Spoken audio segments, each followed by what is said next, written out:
भगवान शंकर के पास गए, भगवान विष्णु के पास गए, ब्रह्मा जी के पास गए, अंत में सब शेषनाग के पास गए फैसला कराने कि किसकी महिमा ज्यादा है, तप की महिमा कि सत्संग की महिमा। शेषनाग जी ने कहा जब निर्णय करना है तो थोड़ा मुझे हल्का करो, ये भार को कोई उठाओ तो मैं कुछ कहूं। विश्वामित्र जी के सिर पर रखा गया पृथ्वी का भार, शेषनाग ने पृथ्वी को धारण किया हुआ है। पृथ्वी का भार वह वहन नहीं कर सके,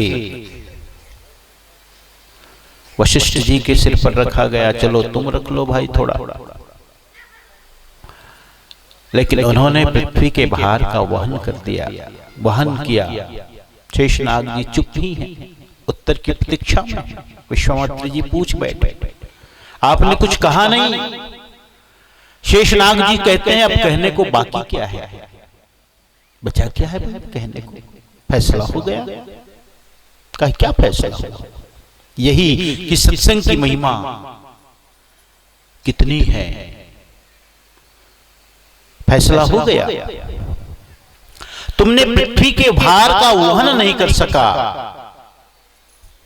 और यह कार्य वशिष्ठ जी ने कर दिखाया, फैसला हो गया। सत्संग की बड़ी महिमा है, जीवन सुधरता है, निखरता है सत्संग से। जितने भी उदाहरण देख लो संसार में, वाल्मीकि का उदाहरण देखो, रत्नाकर डाकू, अजामिल का उदाहरण देखो, अंगुलीमाल का उदाहरण देखो, जितने भी उदाहरण देखो, जिनके जीवन में बुराई थी, अपराध था, हत्या थी, नाना प्रकार की बुराइयां थी, दुर्गुण दुर्विचार थे, लेकिन संत के निकट आकर के, सत्संग में आकर, संतों का संग ही सत्संग है, सबके जीवन में परिवर्तन आ गया। बहुतों के जीवन में आज भी ऐसा होता है। बहुत से ऐसे लोग हैं जो संकल्प ले लेते हैं कि साहेब आपका प्रवचन उपदेश सुनकर के हमें लगा कि आपका कथन बिल्कुल सत्य है, हम कहां भूले भटके हैं। आज से हम अपने जीवन को सुधार की ओर ले जाते हैं, त्याग करते हैं व्यसनों का, बुराइयों का, दुर्गुणों का, दुर्विचारों का, कुसंग का। इस तरह संकल्प लेते हैं सत्संग में। इसलिए सत्संग की बहुत बड़ी महिमा है। संत गुरुओं का पास, संतों का सानिध्य, सदगुरु कबीर साहब चारों युगों में आए, आपके दुख को दूर करने, आपके जीवन में परिवर्तन लाने, आपको सन्मार्ग दिखाने। जीव दुखी देखी भवसागर ताका रण गुधारा हो। जीवों को दुखी देखकर एक पिता तुल्य, एक पिता के समान अपने बालक यानी अपने पुत्र, अपनी संतान का कष्ट देखा नहीं जाता जैसे एक पिता को।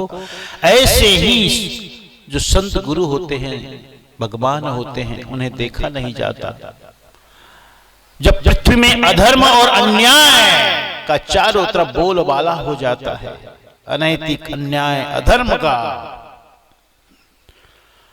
सज्जन पीसे जाते हैं और दुर्जन मजा करते हैं, और जब यह पाप अत्यंत रूप से बढ़ जाता है तो कोई न कोई, किसी न किसी शक्ति को, किसी न किसी को उस परम सत्ता यानी परम शक्ति की जो निराकार रूप है, आकार लेकर के धराधाम में आना पड़ता है। कभी कृष्ण के रूप में, कभी राम के रूप में, कभी विष्णु के रूप में, कभी शिव के रूप में, कभी सदगुरु कबीर साहब के रूप में। सदगुरु कबीर साहब को ऐसा ही मत समझना आप लोग, ये तो पंडितों की चाल थी, जैसे तैसे उन सब ने लिख दिया। क्योंकि पंडितों को खूब लताड़ा साहब ने, पाड़े निपुण कसाई। पंडित सुन पाएंगे इस बात को। वो तो बहुत समझ और बोध वाला पंडित होगा, वही समझ पाएगा साहब क्या कह रहे हैं।